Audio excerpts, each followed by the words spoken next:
เอาดูฟังดู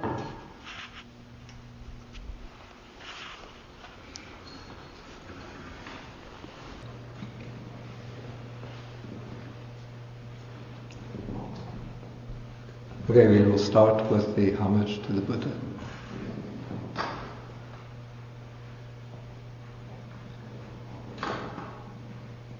Namo tassa bhagavato arahato samma sambuddhassa. Namo tassa bhagavato arahato samma sambuddhassa. Namo tassa bhagavato arahato samma sambuddhassa.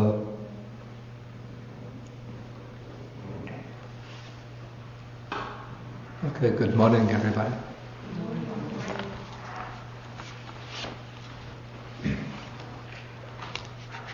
Okay, we've been studying Sutta number 22 in the Majjhima Nikaya.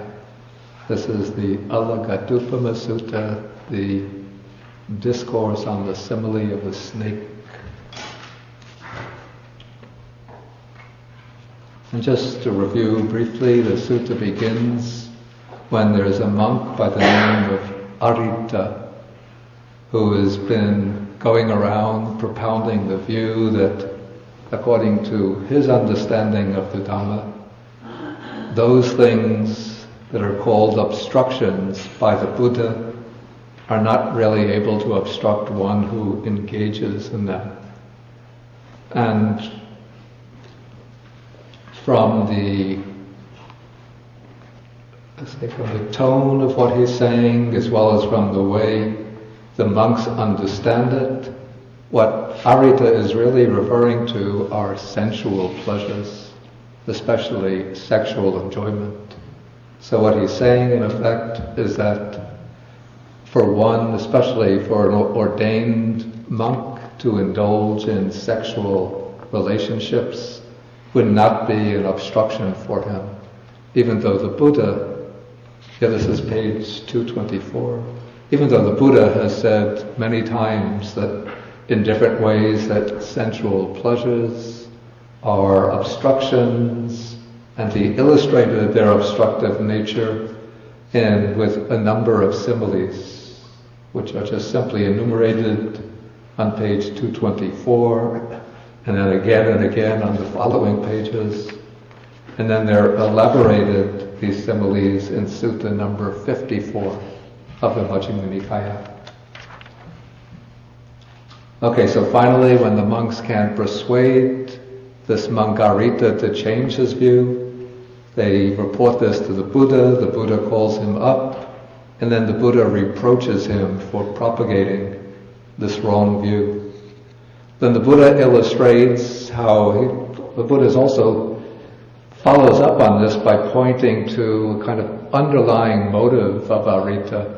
It's not only to undermine the Buddha's teaching on sensual pleasures in order to open the door for the monks to go out, on a Saturday night, to go out on the town and enjoy themselves. But he also, it seems, has this disposition to propagate these provocative views in order to engage in debates. He's the type of person who likes to make provocative statements to get others to defend the so-called orthodox position. Then he'll start picking out little sayings from suttas here and there, or from personal observations, and saying that this disproves the mainstream or orthodox position. Like in the case of Ariṭṭha, according to the commentary, Ariṭṭa had observed that lay disciples who can still have sexual relations with their spouses are able to achieve at least the first and second stages of realization, the stage of stream entry and once returning. And so he's arguing that, well, if lay people can do it, why shouldn't monks be able to do it? So we don't need this rule of celibacy. Let's have maybe a married clergy, or even, we don't even need the formality of marriage, just monks can engage, can form open relationships, and they can still practice and achieve the stages of enlightenment. So then the Buddha points out how there are some people in his teaching who learn the Dhamma not in order to realize the proper goal of the teaching, but in order to engage in arguments with others. And then the Buddha compares this to a man who goes searching for a snake, and then he grabs the snake by the wrong part of the body, by the middle or by the tail, and so the snake turns around and bites his arm, bites his leg, and then the man might die or become seriously ill because of the snake bite. And in contrast, the Buddha says that those who properly follow the Dhamma learn the teaching in order to realize the true meaning and goal of the teaching. And so when they rightly grasp or rightly learn the Dhamma, then the Dhamma will lead to their welfare and happiness. This is like the man who needs the snake, and then he goes, when he finds the snake, he knows how to grab it in the right place. He uses this forked stick to hold the snake down by the neck, and then he grabs the snake by the neck, puts it in a bottle or in a leather bag, and disposes of it. I told you about this monk in Sri Lanka, the elder monk who is well known for his ability to catch snakes. Even hundreds of snakes he caught in his life as the abbot of a monastery, till he died at the age of 87 or so. Do you know how he died? How?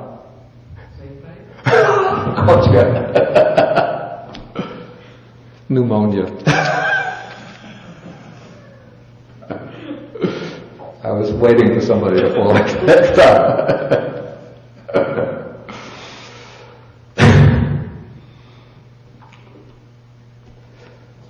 Okay, and then the Buddha next follows this up with the famous simile of the raft.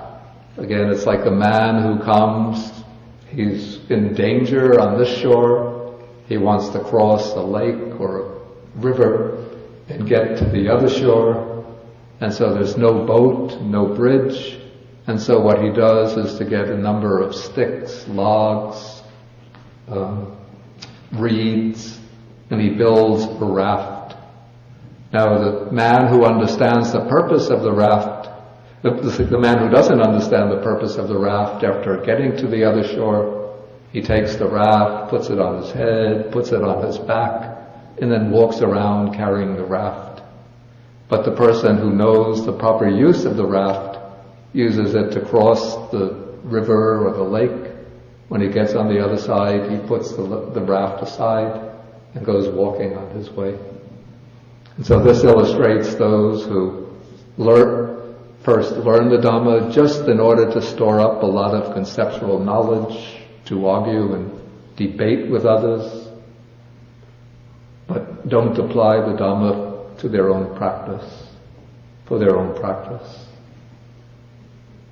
The thing is, the simile is a little defective in that usually crossing the lake or crossing the river means getting beyond samsara, reaching nibbana. But the person who really reaches nibbana just naturally won't carry the Dhamma around as a means for just conceptual knowledge, debating, and maybe showing off his learning. So to maybe correct the simile, I mean, I don't have to be correcting the Buddha, but the way to apply it would be the person who binds the raft and doesn't even cross the river, but still staying on this side, he thinks, what a lovely raft I've made. Then he goes carrying it around, showing it to other people. You see how skillful I am in making rafts. and then the wild animal has been chasing him, catches up to him, the tiger or the crocodile, and catches him and eats him.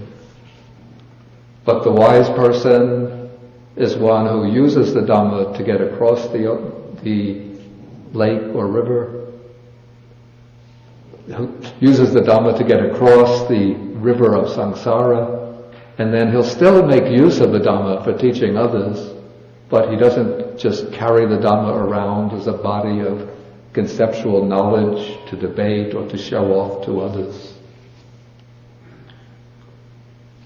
Okay, so then the last paragraph that we took last week or 2 weeks ago was paragraph 14. The Buddha says, when you know the Dhamma to be similar to a raft, you should abandon even the teachings. So maybe we should sort of modify this to say, you should abandon even clinging or grasping the teachings.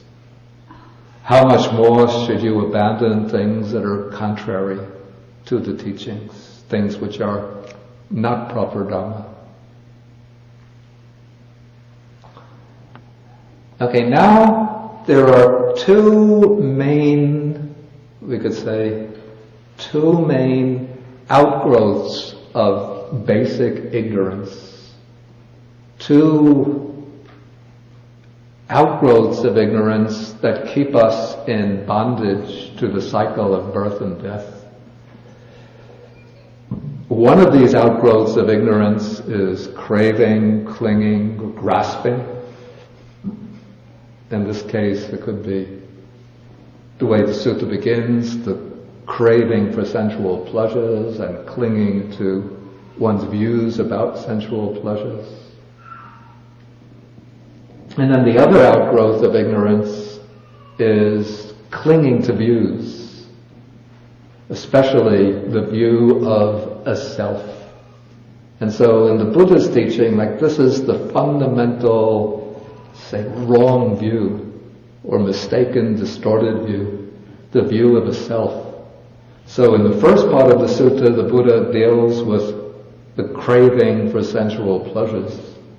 And now starting with paragraph 15, he's going to deal with these views that center around the notion of some kind of substantial, persistent self at the core of our being. And so he begins this section by saying that there are these 6 standpoints for views.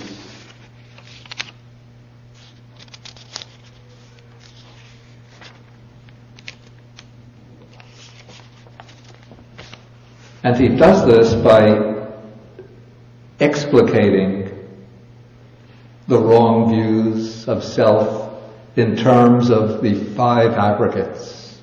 But there's a little variation that we'll come across.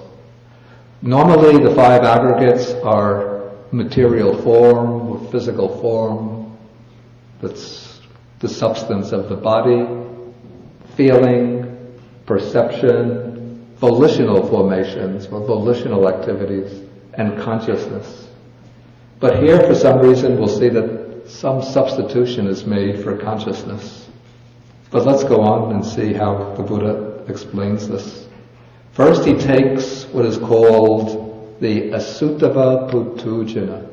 This is what's translated as the untaught ordinary person, the uninstructed person of the world, the person who doesn't have any knowledge of the Buddha's teaching, or doesn't have a proper understanding of the teaching, and hasn't made a commitment to the practice of the teaching.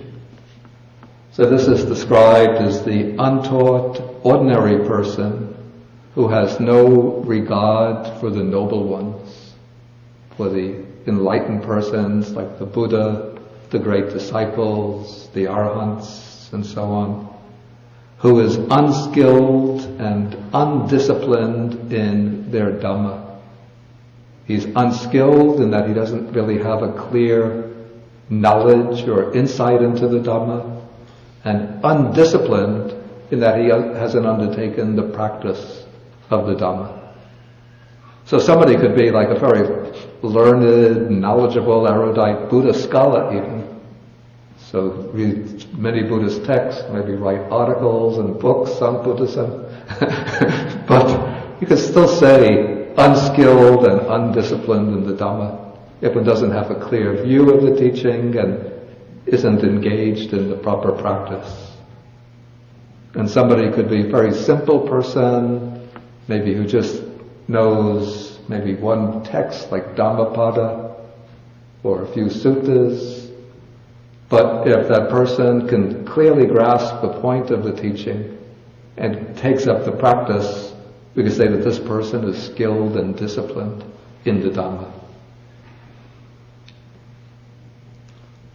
Okay, so this person regards material form, the body, thus, this is mine, this I am, this is myself.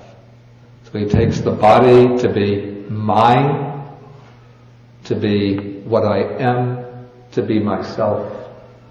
And according to the way the commentary explains this phrase, to take the body as being mine, this shows, you could say, the work or the activity, the operation of craving. Because it's through craving that we grasp things as being mine. Sort of the function of craving is to keep on, expanding the range of our possessions, our acquisitions. So, I like this microphone, even though I don't have any use for it when I'm in my room, but I think this is mine.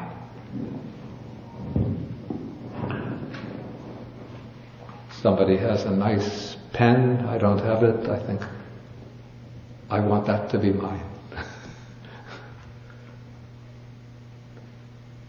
Okay, then the idea, this I am, means sometimes that seems to be a kind of view also, but the commentary, maybe for the sake of neatness, says that this is the function of, we call this conceit. It's the basic conceit is the idea, I am. And then when that conceit arises, we grasp this idea, I am, and we start comparing. How do I rate in relation to others?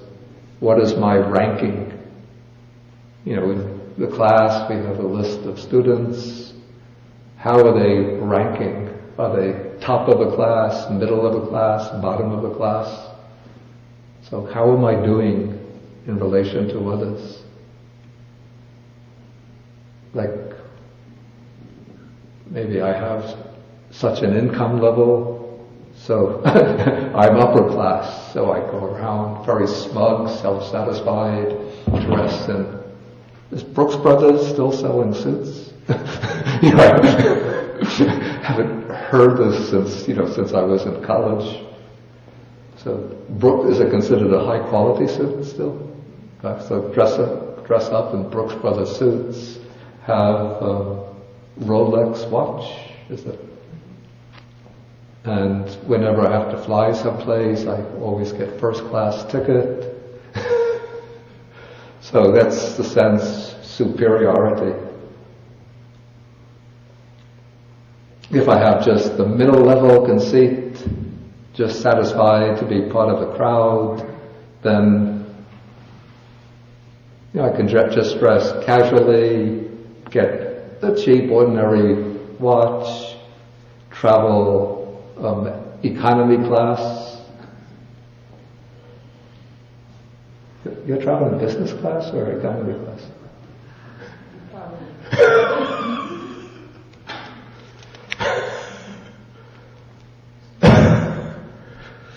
Next time we have to get you a first class ticket.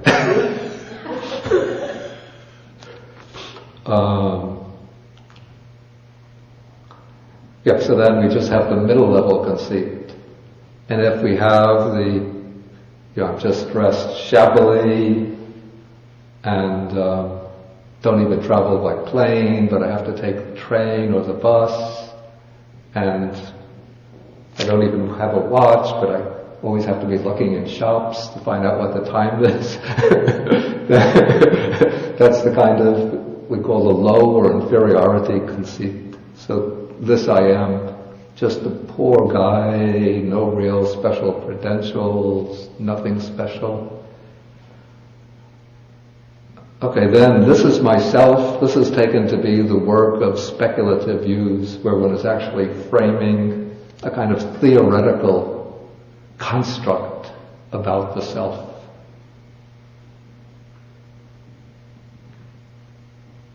So some people do this in regard to bodily form. That becomes the focus of their attention.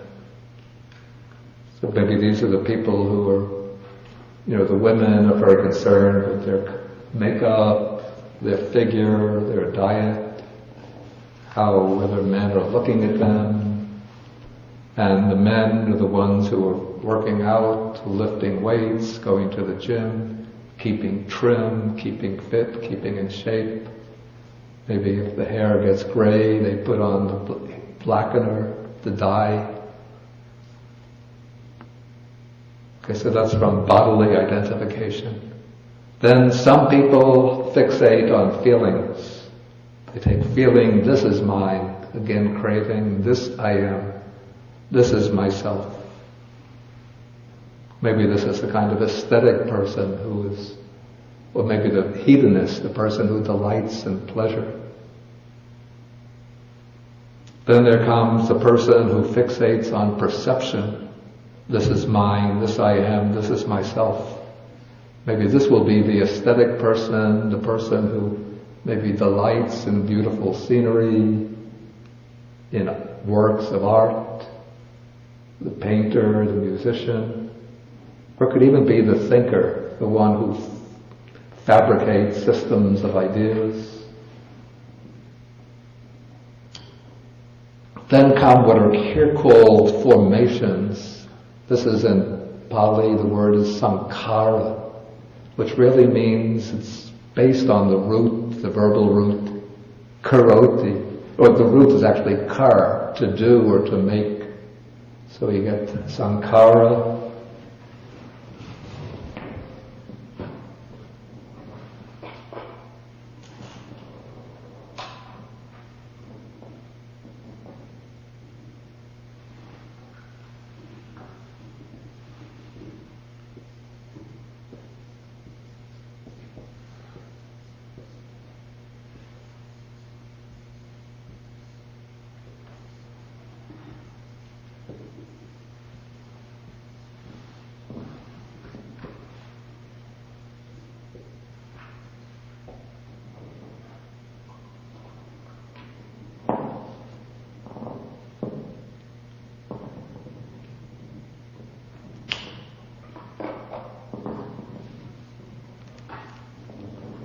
So it's based on a word which means to make, to do, or to act.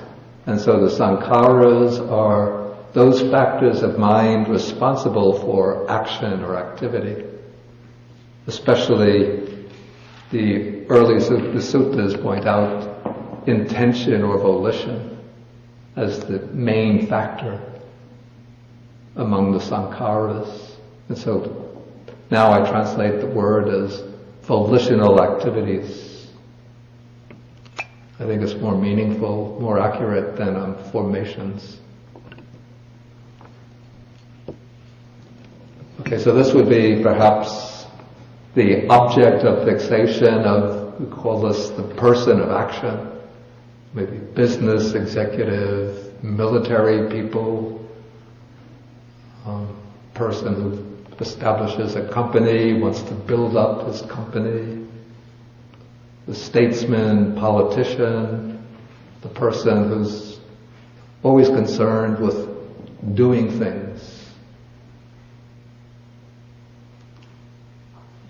Okay, then comes, normally, as I said, the fifth aggregate is consciousness, vijnana, the basic, the way I understand vijnana, that it's the basic awareness that arises based on one of the 5 or 6 sense faculties, sense bases, which illuminates, lights up the particular objective domain that's accessible to that sense base, to that sense faculty.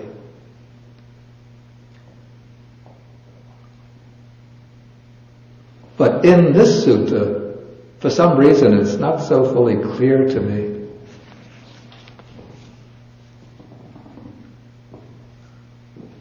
why this is done. But instead of you showing the aggregate of consciousness directly and explicitly, the aggregate of consciousness is shown indirectly by way of its objects. So he says, he regards what is seen, heard, sensed, cognized, encountered, sought, mentally pondered thus: this is mine, this I am, this is myself.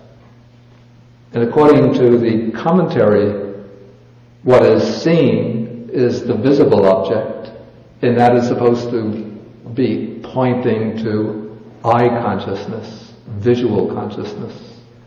What is heard is, of course, sound, and that is pointing to ear consciousness.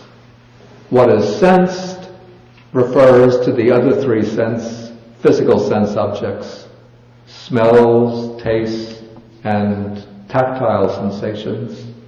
And so that term points to nose consciousness, tongue consciousness, and bodily consciousness. And then what is cognized, encountered, sought, and mentally pondered, that points to the mind consciousness, or the reflective consciousness, ideational consciousness, the consciousness that works not with external objects, but with the inner objects of the mind.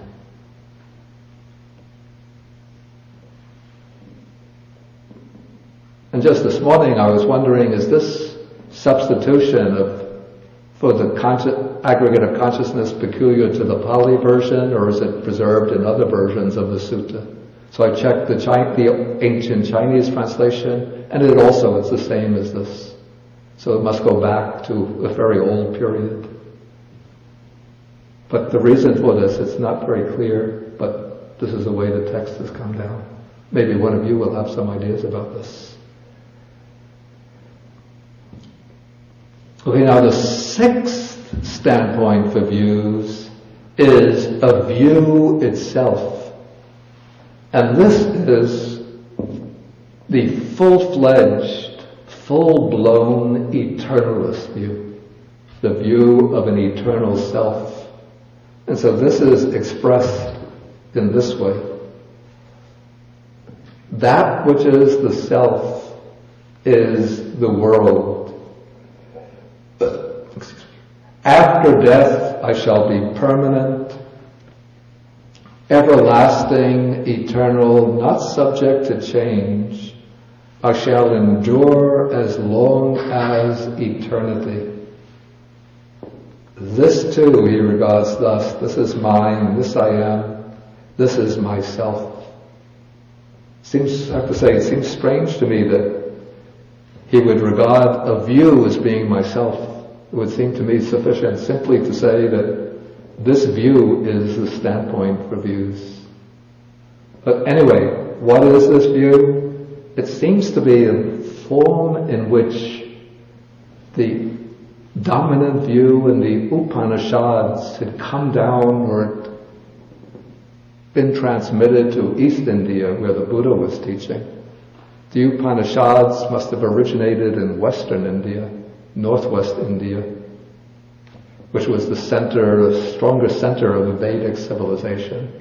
And then that view of the Upanishads would have been sort of transmitted over time and reached East India in this form, which is not really exactly the way it comes in the Upanishads.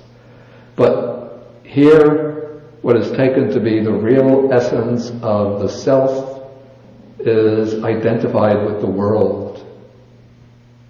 And then it's held that after death, But it shouldn't be after the death of any person, but it should be after the death of the enlightened person.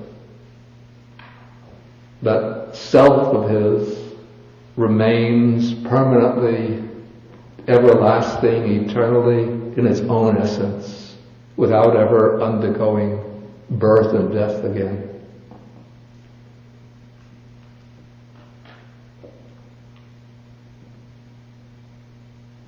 Okay, so these are the 6 standpoints for views in the way they are held to by the uninstructed worldly person or the untaught ordinary person. Then the Buddha, in paragraph 16, he gives the contrary of this. This is the way the instructed noble disciple relates to the 5 aggregates and to this view. So the well-taught noble disciple who is regarded for noble ones and is skilled and disciplined in their Dhamma and so on, regards material form thus: this is not mine, this I am not, this is not myself. So this is a way, we could say, this is a way of contemplation.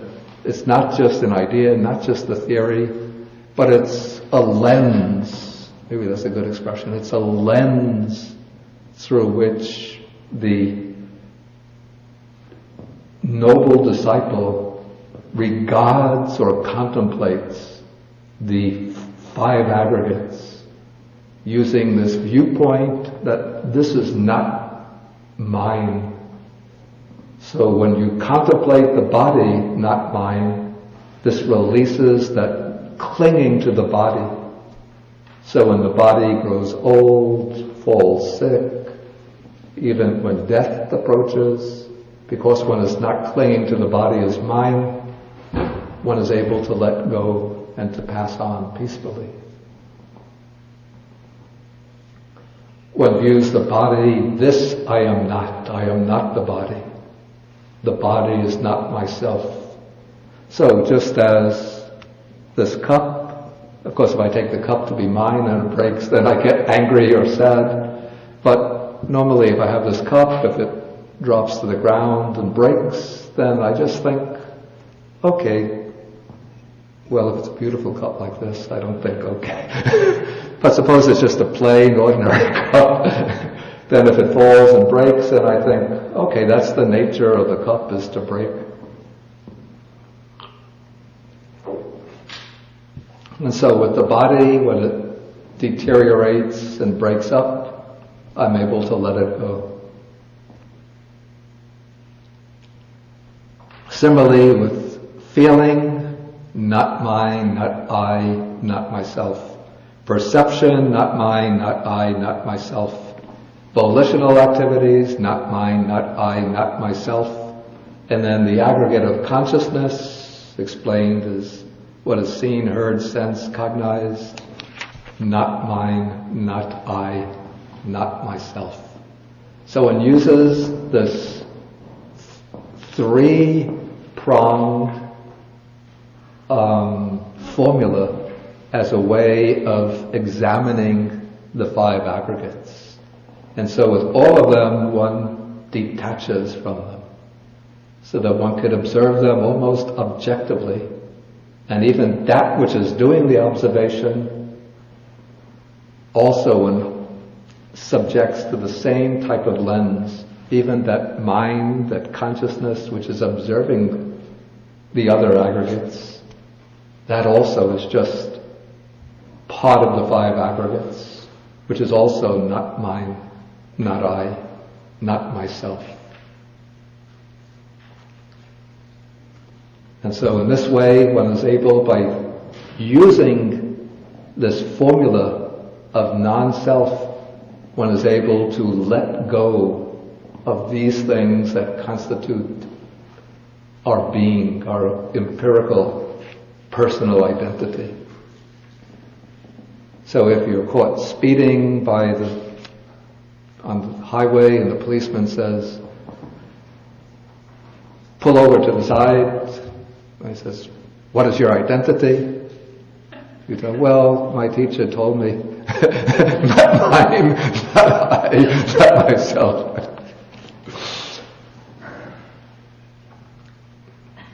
Okay, so those are the five. And then comes, the way it's expressed here, the standpoint for views. This too, he regards, this is not mine, this I am not, this is not myself. What would be more meaningful or more sensible to me would be to simply say, he does not take up that standpoint for views. That which is the self is the world. After death I shall be permanent, everlasting, just like, and shall endure as long as eternity.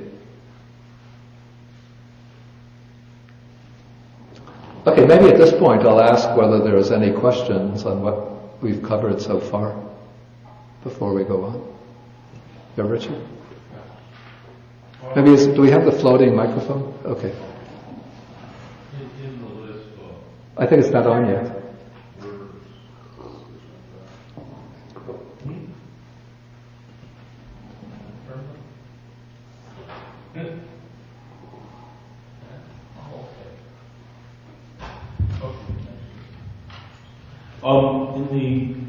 In this list that's, I guess, substituted for consciousness, what is seen, heard, sensed, cognized, encountered, and sought. Yeah. I'm wondering about encountered and sought, because sought looks to me like it should fit under volitional formations. And encountered looks to me like it should fit under material form. So I'm wondering, why are those two thrown in there? Good question. But we always come across those words as part of a fixed formula in different contexts. So quite possibly this was a formula in circulation during the Buddha's time, which the Buddha is just picking up and using, not something that he's himself formulated as something original. Perhaps. Otherwise I don't really have an explanation for that. Oh, okay, thanks. Okay, Evan, do you want to ask? Yeah, I would just say you could see the word sought there. He's talking about that which is sought. He's not referring to the seeking. So the volition which is sought. Sorry? Yeah, I understand. So he's referring to the objects. Isn't seeking something a volitional activity? But this isn't talking about seeking. He's talking about that which is sought, the object of seeking. So we could also say the object of seeking isn't consciousness. It stands in for consciousness. Excuse me? It stands in for consciousness. Yeah, I have to say it's a little strange, and I don't fully understand the use of that formula there instead of the aggregate of consciousness, what the reason is. Perhaps, do you have some idea about that? I do, actually. Yeah. He could be splitting up consciousness like that in order to emphasize to Ariṭṭha and the rest of the bhikkhus that the opinions and views that form when you ponder the Dhamma that's what must be let go of, because Ariṭṭa has developed this idea. Yeah, that could be a good idea. Yeah. That those are like his views are based on what is seen, heard, sensed, and cognized. So.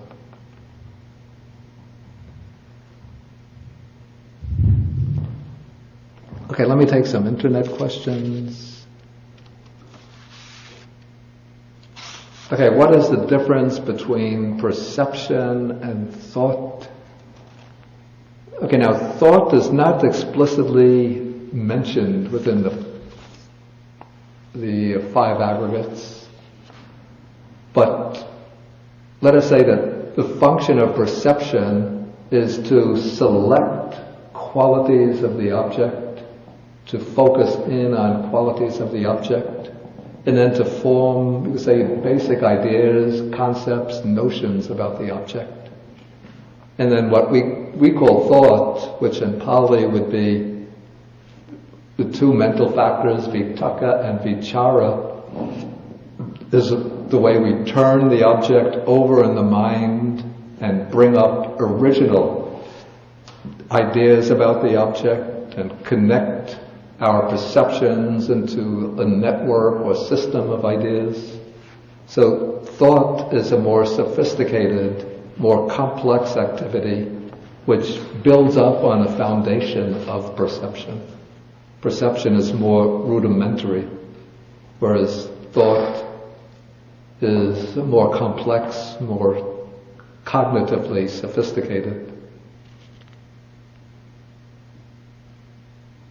Okay, then, is the delusion, this is myself, mainly about the desire for total control, the control freakish nature of conceit? I don't think the idea of this is myself is necessarily about the desire for total control. It's, the way I see it, expresses more the desire to find some kind of basis for one's sense of personal identity.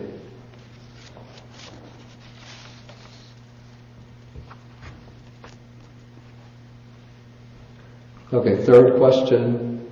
Are the sankharas, here translated as volitions rather than formations, also about past conditioning, habits, and the tendency to make choices in thought, speech, and action?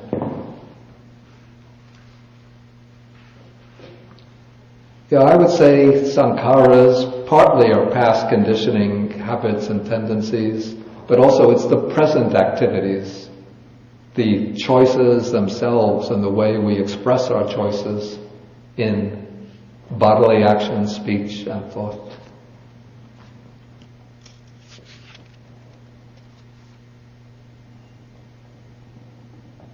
Then fourth question, is consciousness described in the Nikayas as having two aspects? One, the dynamic doer with the tendency to the outflows, the asava, and second aspect, the static knower. I would say normally consciousness is aligned more with the knowing and the awareness, and the doing. Of course, the mind functions as a whole with many constituents, but the doing is more the function of the sankharas. But of course, this takes place within the field of consciousness. Since when we act or do something, normally we know we're aware of what we're doing.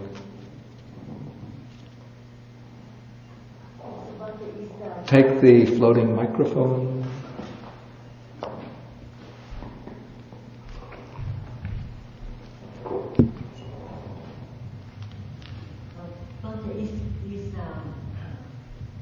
Mindfulness, an aspect of consciousness. An aspect of consciousness.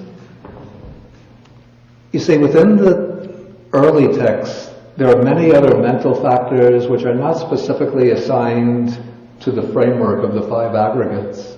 But later, say in the period of the Abhidhamma, then attempts are made to fit all the mental factors into the five aggregates. So what happens is that the fourth aggregate, the aggregate of volitional activities, is treated as a kind of umbrella category. So all of the other mental factors, except feeling, perception, and consciousness, are put into the sankharas. And so mindfulness, the wholesome factors, like mindfulness, loving kindness, generosity, wisdom,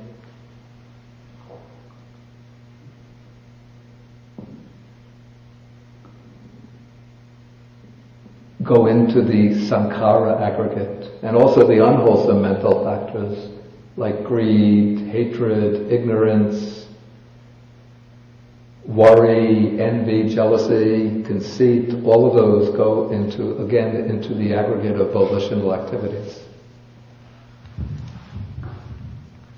Okay, unless there's any urgent question, we should go on.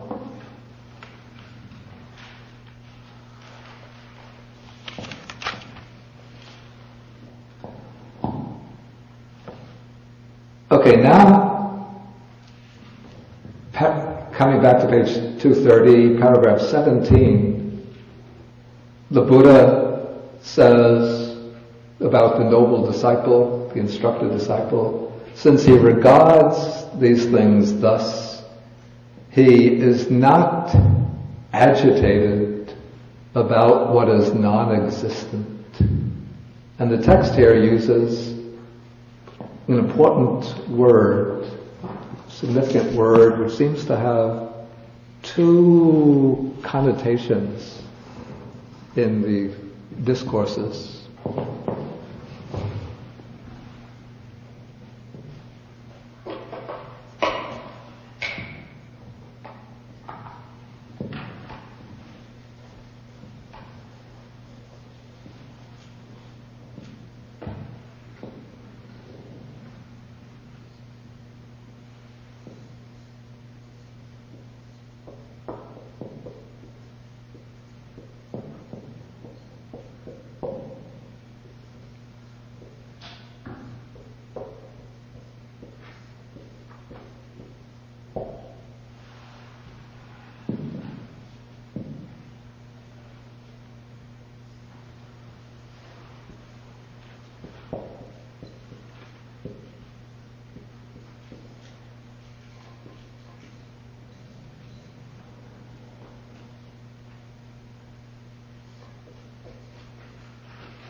Okay, this is a little complicated to explain.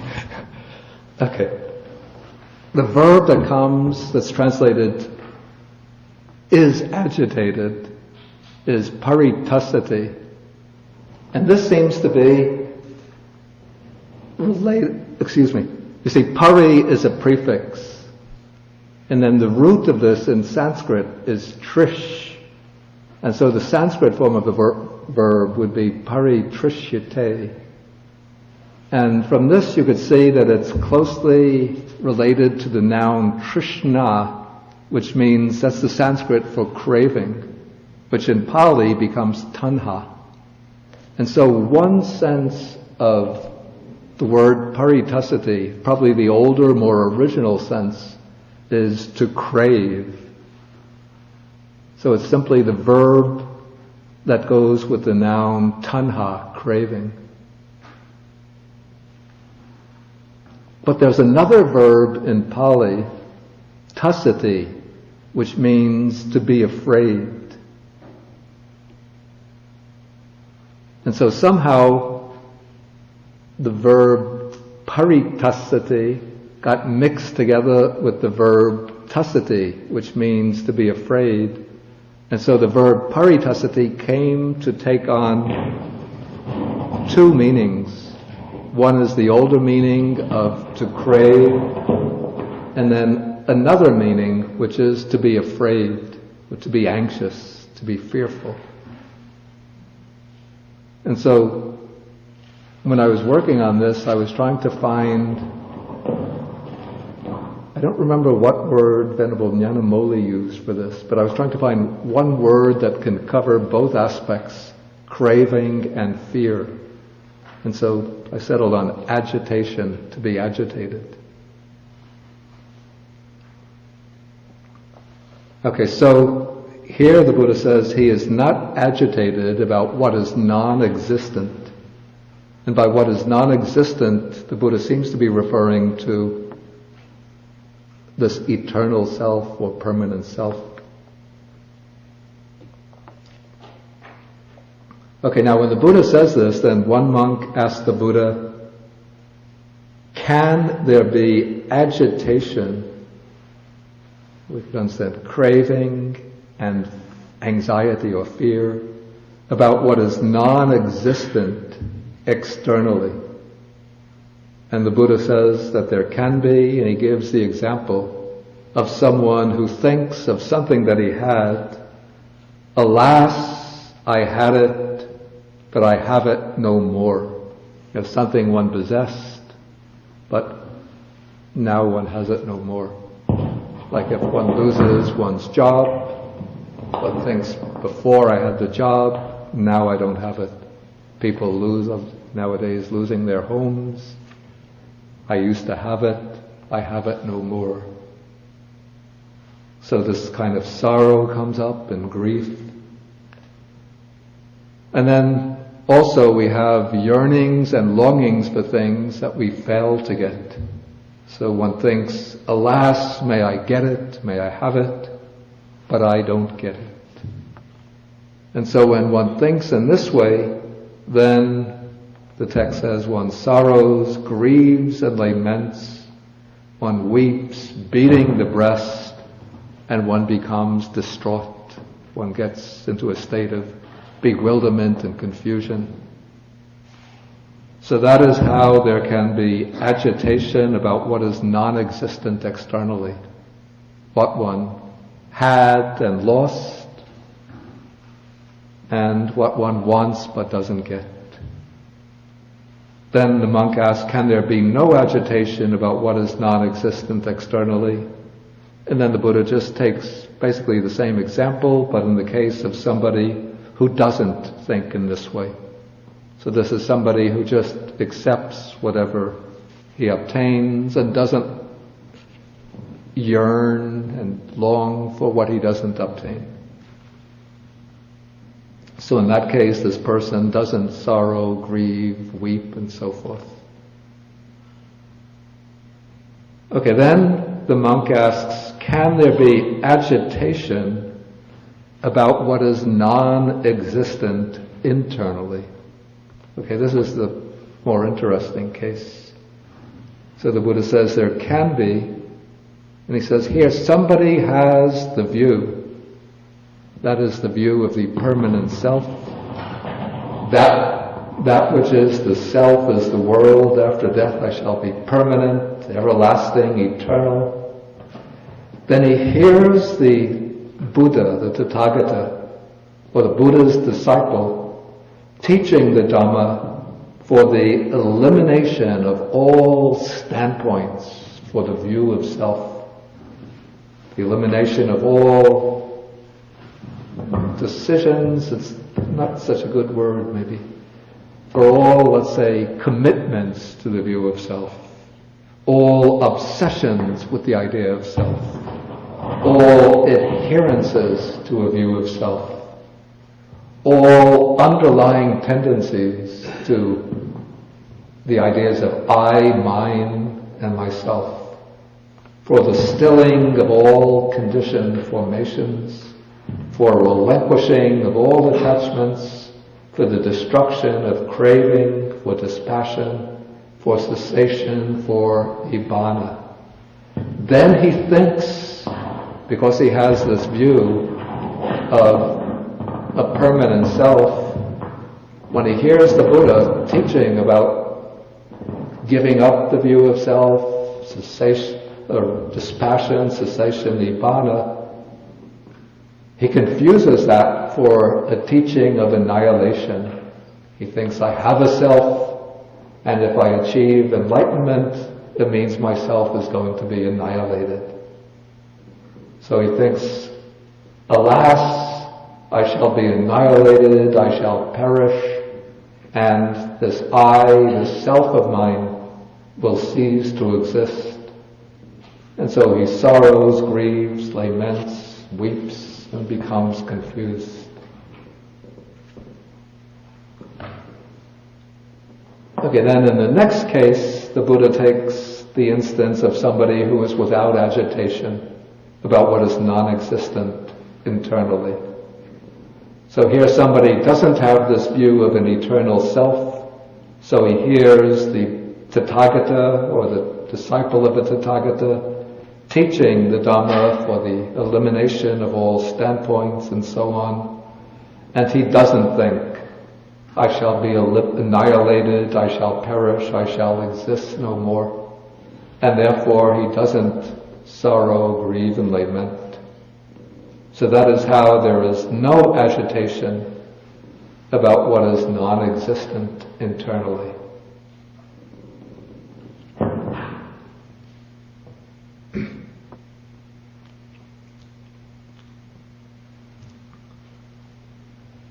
Okay, now the Buddha is going to, I would say he's going to tackle these two, this is the interesting thing.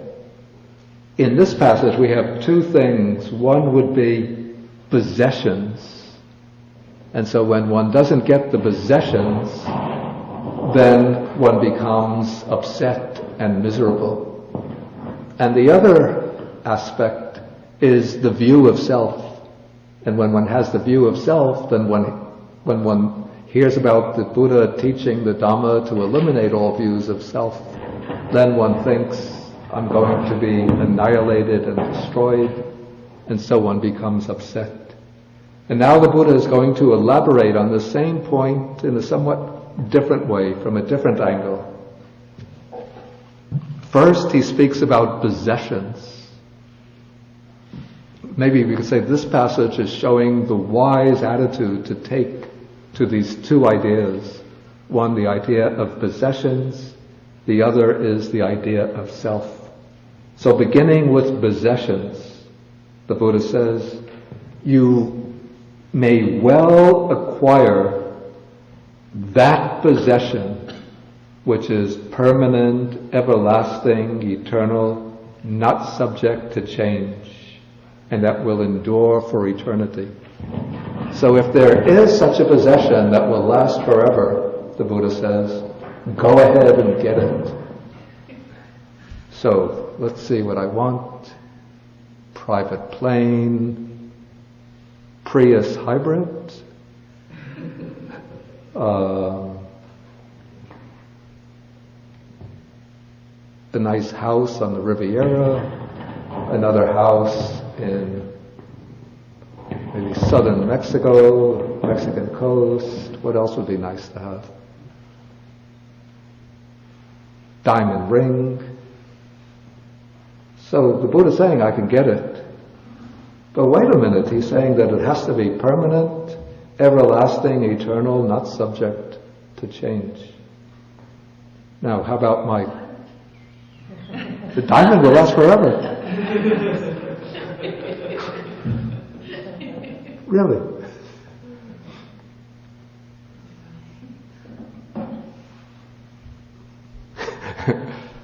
But of course, the earth won't last forever, the solar system won't last forever, the Milky Way won't last forever. So do you see any such possession? And the monks say, no. So then the Buddha says, good, I also don't see anything any possession that will last forever. Okay, so here the Buddha is saying that from this point of view, you see all possessions as being impermanent, and thus you give them up, or give up the attachment to them. Then, coming to the idea of self, the Buddha says, you may well cling to that doctrine of a self that would not arouse sorrow, lamentation, pain, grief, and despair in one who clings to it. But do you see any such doctrine of a self? And then the answer comes, no, Venerable Sir. The Buddha says, I too don't see any such doctrine of the self. Okay, then it seems in the third sentence here, the Buddha is just expanding the range of this more widely, maybe because he's here sort of indirectly or even directly criticizing the monk Ariṭṭha, who is adopting a view, not explicitly about the self, but it's a kind of distorted view. So the Buddha says, you may well take as a support that view which would not arouse sorrow, lamentation, pain, grief, and despair in one who takes it as a support. See, that's an important qualification. It's sort of leaning on the view, trying to get some kind of security out of that view. Let me just readjust this.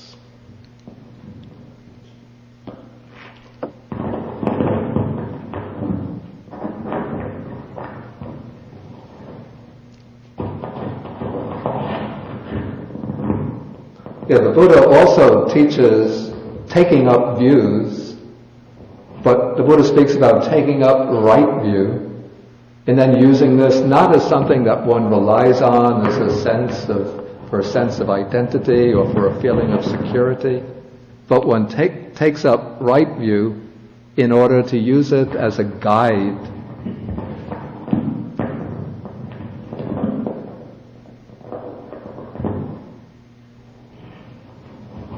As a guide to right understanding, especially the understanding that comes through insight.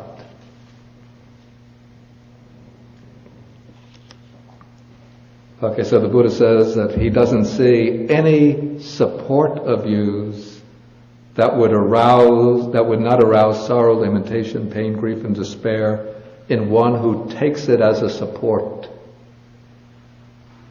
I think probably the implication is this word nisaya, which is translated as support. In fact, one does use right view as a support, but the implication of nisaya, the Pali word, is something that one is dependent on, that one is clinging to or attached to. Whereas using something as a support, in fact, the Buddha speaks about using right view as a support for crossing the flood, for crossing samsara.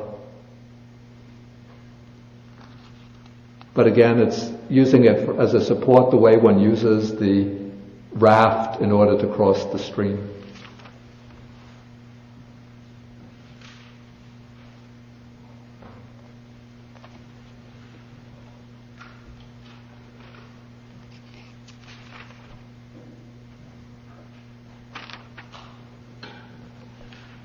Okay, now we come to paragraph 25. Again, the Buddha is going to be using or setting against one another these two ideas of self and what belongs to self. So he says, if there were a self, wouldn't there be that which belongs to self? So if I have a self, then I can say these 5 aggregates are mine. They belong to me. They belong to myself. So then the Buddha says, if there is what belongs to a self, wouldn't there be for me a self? If I say these 5 aggregates are really mine, then there must be a true I, a true self that owns or possesses the 5 aggregates. But then the Buddha says, since a self and what belongs to a self are not apprehended, not found, not discovered as things that are true and established. This is very important, the way the Buddha phrases this. He's not saying, since there is no self and nothing that belongs to self, which is like, you would say, almost like a metaphysical statement. But he's saying, he gives a kind of empirical flavor. He says, since the self and what belongs to a self are not found, not discovered as true and established. In other words, this is a kind of direction, a directive, instruction. Look for a self. Look for something you could say, this belongs to myself. But when we look, when we search, we don't find anything. What we find when we do the search is bodily form, feelings, perceptions, the mental factors or volitions, and the consciousness. And those don't have the qualities of a self. We'll see why in a moment. So the Buddha says and he says that these are not found as true and established. In other words, we could use them as conventions. Like I could say, this tape recorder is mine, so if you take it, like the woman in Copenhagen did, I told you about, then I say, she took my tape recorder, and by mistake I took her tape recorder. So we mixed up our respective tape recorders. So she had to send me mine, I had to send her what was really hers. But as true and established as something that's really mine in an ultimate sense, what's really true, what's really a self in an ultimate sense, not to be apprehended, not to be found. So then this standpoint for views, that which is the self is the world and so on, the Buddha says, doesn't this become an utterly and completely foolish teaching? And then the monks say, that is so. Okay, now the Buddha is going to direct the monks into a kind of insight, direct insight into selflessness. And he begins by taking the most evident of the three. Maybe at this point I'll ask whether there's any questions on what has been covered in the above paragraphs. Okay, Richard. Is the floating microphone on? Slide 25.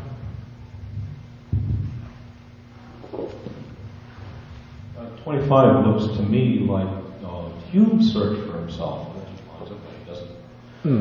But what he has is a bundle of perceptions, there's no self. But that seems to mean that the self is not an object of perception. It doesn't mean that it's not the subject of perception, right? It seems, that would seem to be a conclusion one might draw, except that the way this is treated in the Buddha's teaching is that that act of observation also has to be, in a way, scrutinized. We call this reflexively. And so one sees that that act of observation itself has passed, to be followed by the next moment or occasion of observation. So instead of positing a lasting and enduring observer behind the observations, all one finds reflexively are acts of observation which have arisen and passed away. So you find a serial observer. Excuse me? A serial observer. Yeah, one could put it that way. Okay.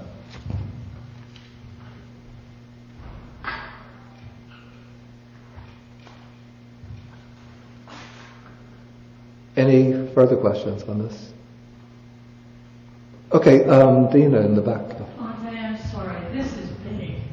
I think this is really big. Okay. And somehow I'm not getting it. Okay. Is it possible for you to apply this to a real person living in the world Yeah. that has a job, and has a house, and has children, and can you help me to understand this? Okay. I think the text is... Not as a monk. Yeah, anyway, the text is going to go on and show the way that you say, the line of investigation that leads to the insight into non-self. That's going to come in what follows. Thanks.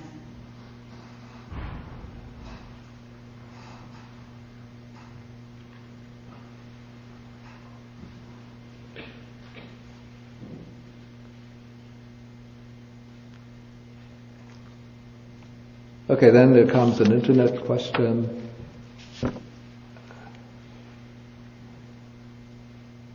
Anyway, this gets a little complicated, so I'm just going to skip this question, because I want to try to finish in 10-15 minutes to finish the sutta.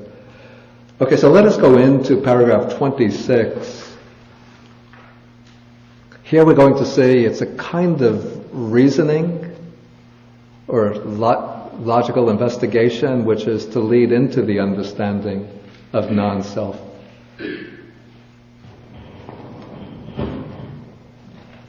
So, non-self is actually the conclusion of a step-by-step investigation which begins with what is most evident, most clearest to an introspection, and that is the mark of impermanence.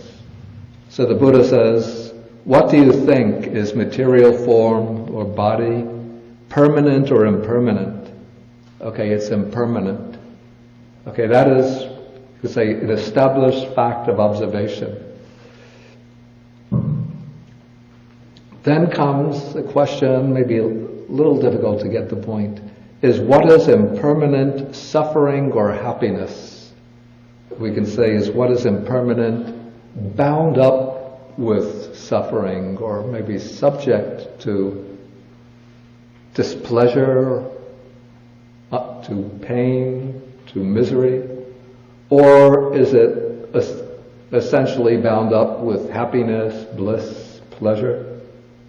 And then the answer comes again and again in the suttas that it's bound up with suffering. It doesn't mean that always the body is subject to suffering. I mean, people have blissful and joyful, enjoyable experiences through the body. But as long as there's bodily existence, one is subject to suffering. So when we really look closely into the nature of bodily existence, we see that because it's impermanent, whatever strength we have, our health, our vigor, our joys of the body, are subject to change. They don't last. And so the bodily existence is bound up with suffering, and so looked at deeply and clearly, you can say it's flawed or defective, unsatisfactory. Okay, now, is what is impermanent, bound up with suffering, and subject to change, subject to deterioration, fit to be regarded thus, this is mine, this I am, this is myself? And the answer comes, no, Venerable Sir. Now, I think to understand this point really clearly, what's being driven at here, one has to say maybe something about the Indian understanding of the idea of what we call self, atta, or in Sanskrit, atma. Like in ordinary English, we use the word self simply to refer to our day-to-day identity. But in the Indian culture, at the Indian civilization, at the time of the Buddha, the quest to find the self meant the quest to find what is permanent, eternal, everlasting. And so once one finds that something is, and that the self is, on the one hand, it's permanent and everlasting, and at the same time, it's a perennial source of bliss. The self is ever blissful, ever an eternal source of happiness and joy. And so once one finds that something is impermanent and that it's subject to suffering, then one sees that it is not to be taken as one's real self, one's real identity. And so then what is impermanent, changing, bound up with suffering, is seen as not mine, not I, not myself. Okay, then the same inquiry is applied to feelings. We have feelings arise, pleasant feelings, painful feelings, neutral feelings, but the feeling arises and passes. It's impermanent. And even the pleasant feelings pass away, and when they pass away, they could be followed by painful feelings. Then perception. We can have pleasant perceptions, but those are impermanent. And every perception is changing. It arises, passes. The next one arises and passes. So we have what we call perception is actually a series of individual perceptions arising, disappearing, changing. Then we have the here called formations, but actually volitional activities. I do this, I want this, I behave in this way. I'm walking, the walking stops, I'm sitting. The sitting stops, I stand up. The standing stops, I sit down. The sitting stops, I lie down. So even the positions of the body are changing, and the volitions that determine what I do with the body always changing. And then the consciousness, the awareness of all this is also impermanent. This comes back to that point maybe that Richard made. Even the awareness, that light of consciousness that illuminates all of the objects, is just a flickering, you could say a flickering of bursts of light which illuminate sometimes a visible form, then a sound, then it can be thoughts in my own mind, then again I might turn to something visible. So the consciousness is always changing. And so what is impermanent and changing, bound up with suffering, with painful experiences, this I don't want to identify with, this I can't take to be what I truly am. This is not that eternal, that everlasting self. And so the Buddha then says, paragraph 27, any kind of material form, whatever, past, present, or future, internal or external, far, gross or subtle, inferior or superior, far or near, all material forms should be seen as it actually is with correct wisdom. This is not mine, this I am not, this is not myself. And so on for feeling, perception, the volitional activities, and consciousness. So all of this should be seen with correct wisdom. This is not mine, this I am not, this is not myself. So here we come to the very clear, all-comprehensive insight into the selfless nature of the five aggregates. We've proceeded from impermanence to the mark of dukkha, unsatisfactoriness or suffering. Together, they point to the mark of non-self, selflessness. Then the Buddha binds it all together by showing that all the five aggregates are not mine, not I, not myself. Then when one sees this, paragraph 28, the well-taught noble disciple becomes disenchanted with form, material form. That is, normally we cherish the illusion or the perception, this body is mine, I, myself, feelings, perceptions, volitional activities, consciousness. We take them to be mine, I, and self.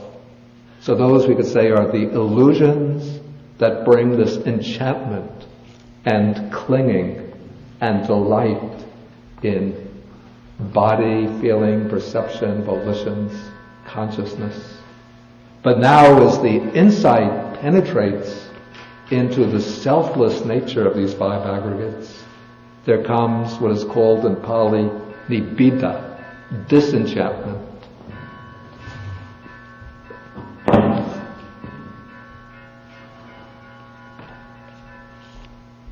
Five aggregates are not mine, but this is mine. Myself.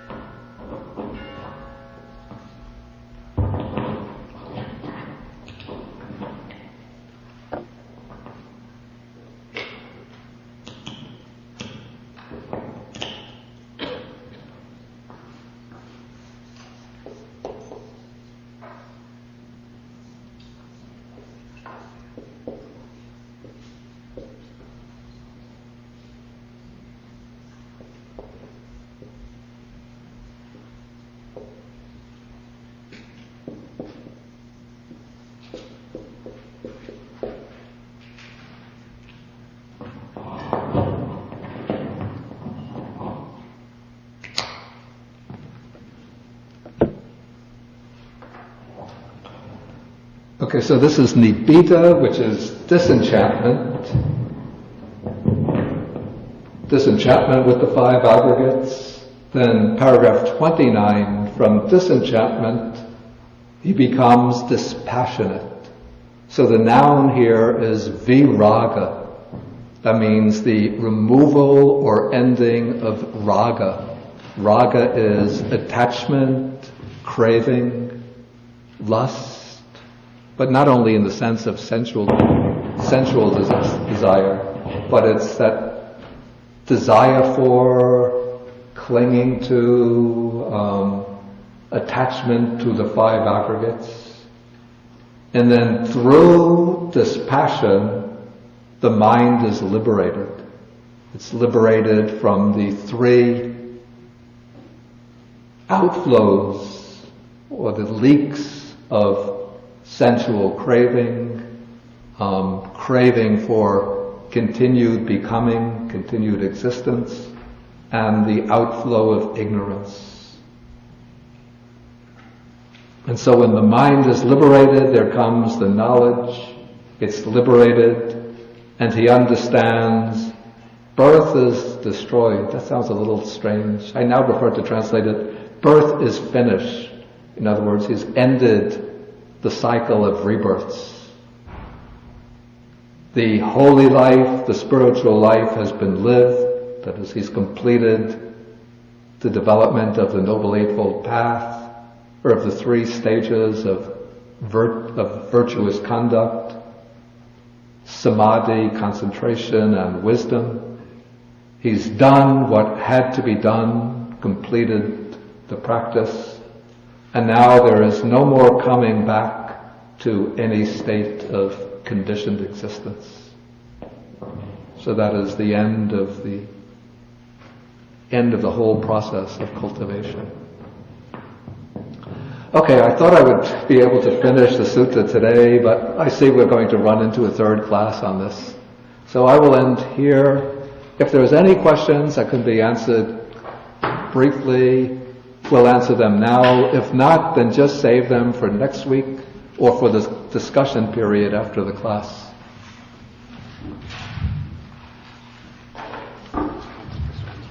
Okay. Okay, this is a question. Hindu, Brahmin, and other religious contemplatives also look for the self, but find it in the union with a creator God. The Buddha's come to a different non-self conclusion by the methodology of looking for the self's non-existence, limited within the five aggregates. Let me save this for, it gets to be a real big, you said a brief question. It seems to be a very complicated question. So let me save this and try to answer it next week. Okay, I'm going to end the class now since I heard the gong for the lunch. Then we could continue the discussion after lunch, about 12 noon. And if anybody has other questions that come up, we could take them next week. I will finish the sutta, then we could have more discussion of it. Okay, so we'll end with the sharing of the merits, and I'm going to share a few other things besides merits after the class. So, let us do the recitation. Akasata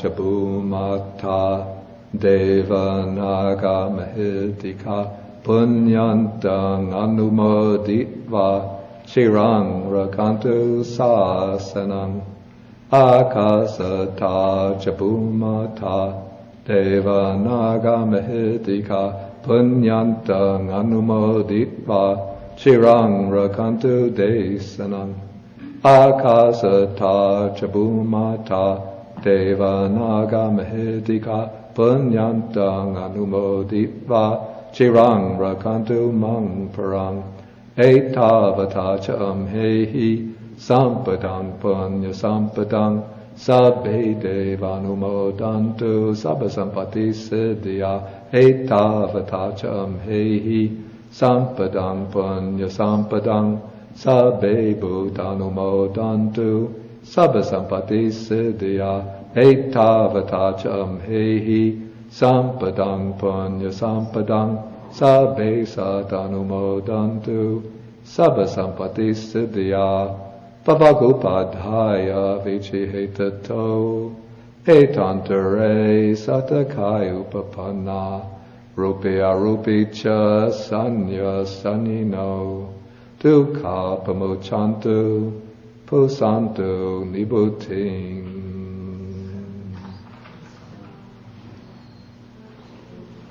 Okay, so the next class will be next week. That's the April 24th, again with the half-hour meditation from 9:30 to 10, and then we finish the class from 10:10 till 11:30 or so. I wanted to mention that the Dwangyen Monastery will be having a kind of Dhamma retreat the weekend. This will be April 30th, May 1st, and May 2nd. Starting April 30th, what time? Actually, it's registered as April 29th. That's a Thursday. Yes. Okay, so the registration is the evening of April 29th, and then it will take place all day on Friday, Saturday, and then I think the morning on Sunday. And then there will be lectures, classes, myself, and I think Venerable Alagaddupama, the abbot, will give talks. There'll be meditations and instruction in, I think, the monastic way of life. So you get to experience a little bit about what it's like to live as a monk or a nun in a monastery. Don't go running out the door, please. It's a lot of fun. And I said I was going to share a few things.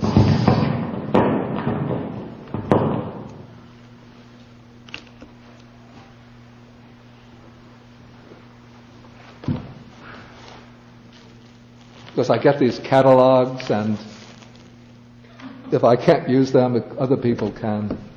This is for the Omega Institute. It's about an hour north of here, upstate New York. Catalog. This is a cloth calendar for 2010.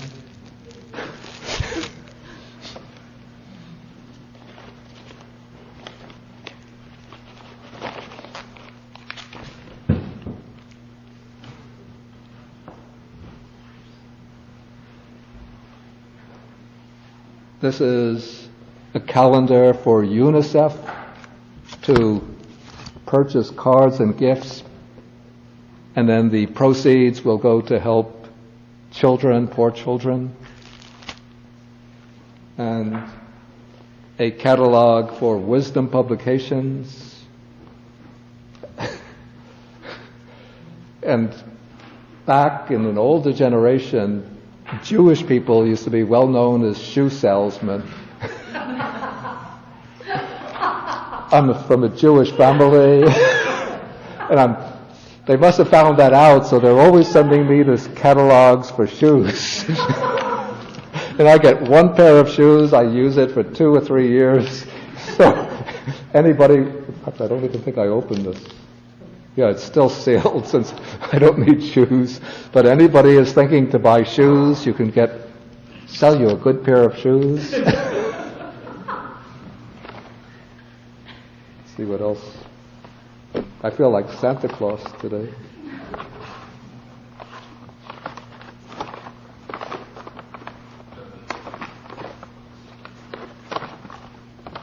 Well, this is a catalog for the Rubin Museum of Art. It's a museum especially of Tibetan and Himalayan art in Manhattan. And these are for everybody. Here there's just one of each item, but these are bookmarkers with an image of the Buddha with the Four Noble Truths on one side, the Eightfold Noble Path on the other side. So whenever you read any book, you'll always be reminded of the Four Noble Truths and the Eightfold Path. Okay, so I will disappear. And then you decide how to divide up the goodies. But the bookmarks are plentiful for everybody.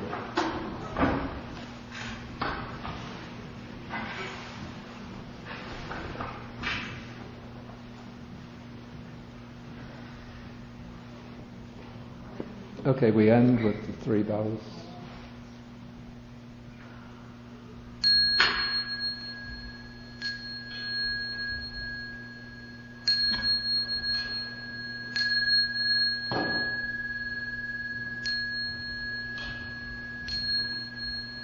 Alagaddupama.